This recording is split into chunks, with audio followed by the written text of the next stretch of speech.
Assalamualaikum warahmatullahi wabarakatuh. Sahabat Bil Quran Duta Sukses, kembali lagi bersama saya David pada program podcast Bil Quran. Pada episode ini kita akan membahas tentang 7 pintu rizki yang tercantum dalam Al-Quran.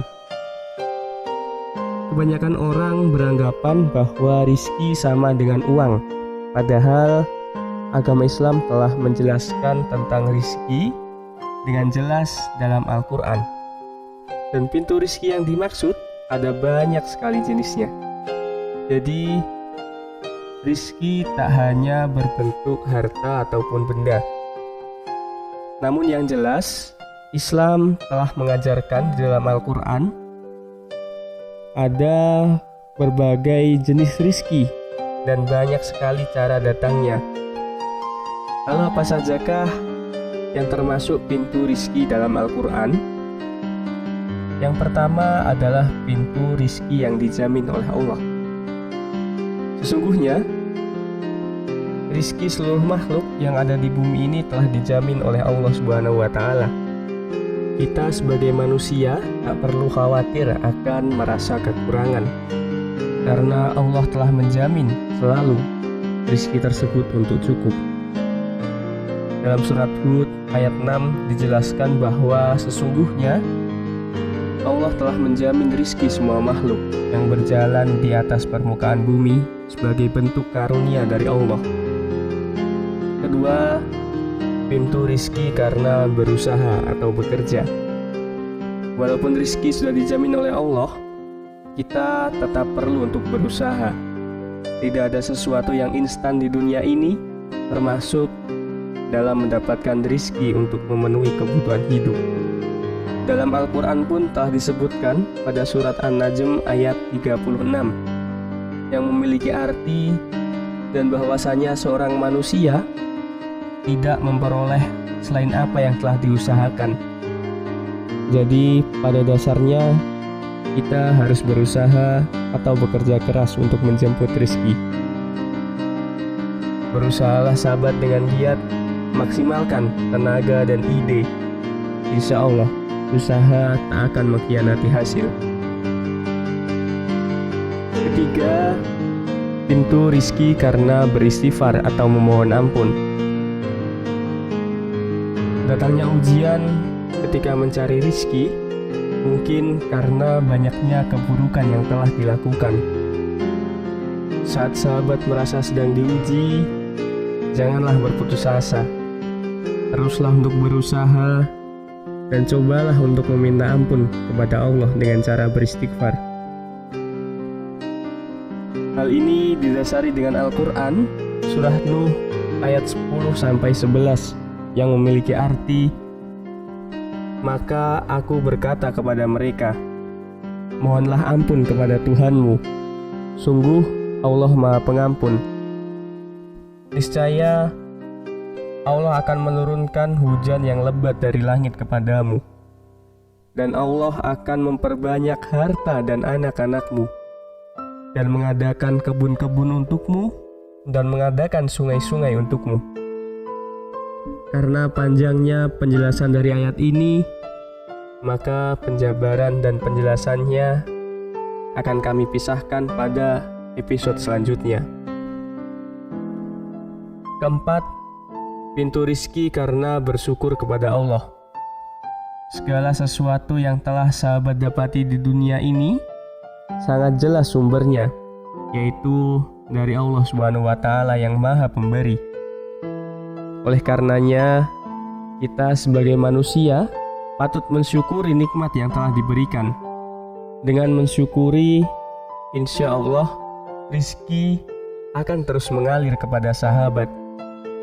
Hal ini sangat tegas disampaikan Allah melalui Al-Quran surah Ibrahim ayat 7. Sesungguhnya jika kalian bersyukur, pasti kami akan menambah nikmat kepadamu. Dan jika kamu mengingkari nikmat Allah, maka sesungguhnya azab Allah sangatlah pedih. Kemudian yang kelima, pintu rizki karena bersedekah. Saya akan membacakan terlebih dahulu arti dari surah Al-Baqarah ayat 245. Arti dari surah tersebut berbunyi, siapa yang bersedia memberi pinjaman kepada Allah, pinjaman yang baik, yaitu menafkahkan hartanya di jalan Allah, maka Allah akan memperlipat gandakan pembayaran kepadanya dengan lipat ganda yang banyak. Dan Allah lah yang maha menyempitkan dan melapangkan rizki, dan kepadanya lah kamu dikembalikan. Rizki karena bersedekah ini sudah banyak sekali yang membuktikan Allah akan memberikan balasan bagi sahabat yang selalu menyisihkan hartanya untuk bersedekah. Jika sahabat bersedekah, siapa tahu dalam hati penerima tersebut mendoakan sahabat supaya diberikan rizki yang melimpah. Tak hanya membawa rizki uang, sedekah juga dapat menjadi cara bagi umat Islam untuk bersilaturahmi dengan sesamanya. Keenam, pintu rizki yang datangnya tak disangka. Sahabat mungkin pernah mendapatkan rizki yang datang tak terduga, bukan? Rencana Allah sudah selalu yang terbaik, termasuk rizki bagi setiap orang. Sekalipun sahabat sedang kesulitan, misalnya dalam finansial, jangan pernah ragukan kekuasaan Allah, sebab rizki bisa datang dari hal yang tak terduga. Dalam Quran surat At-Tolak ayat 3, Allah menjelaskan yang artinya, dan memberinya rizki dari arah yang tiada disangka-sangkanya, dan barang siapa yang bertawakal kepada Allah, niscaya Allah akan mencukupkan keperluannya. Sesungguhnya Allah melaksanakan urusan yang dikendakinya. Sesungguhnya Allah telah mengadakan ketentuan bagi tiap-tiap sesuatu. Yang ketujuh, pintu rizki karena menikah dan memiliki anak. Dan nikahkanlah orang-orang yang sendirian di antara kamu, dan orang-orang yang layak menikah dari hamba-hamba sayamu yang lelaki dan hamba-hamba sayamu yang perempuan.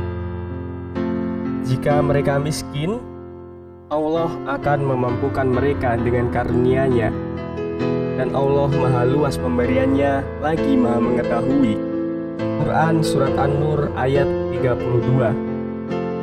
Setiap laki-laki dan perempuan yang memutuskan untuk beribadah kepada Allah dengan cara menikah, maka pada saat itulah Allah Subhanahu wa Ta'ala mencukupkan rizki mereka. Tak hanya sampai menikah, Allah juga akan membukakan pintu rizki setelah hambanya dikaruniai anak, sebagaimana yang telah diterangkan dalam Al-Quran surah Al-Isra ayat 31 yang artinya, dan janganlah kamu membunuh anak-anakmu karena takut kemiskinan. Kamilah yang akan memberi rizki kepada mereka dan juga kepadamu. Sesungguhnya membunuh mereka adalah suatu dosa yang besar. Itulah sahabat 7 pintu rizki yang telah disampaikan oleh Allah Subhanahu wa Ta'ala dalam Al-Quran. Meski telah Allah jamin, sahabat wajib untuk berikhtiar. Teruslah berupaya dalam mencari rizki yang halal dan berkah. Saya David, pamit undur diri. Terima kasih dan sampai jumpa di episode selanjutnya. Assalamualaikum warahmatullahi wabarakatuh. Bagi yang like dan subscribe, kami doakan masuk surga bersama Rasulullah.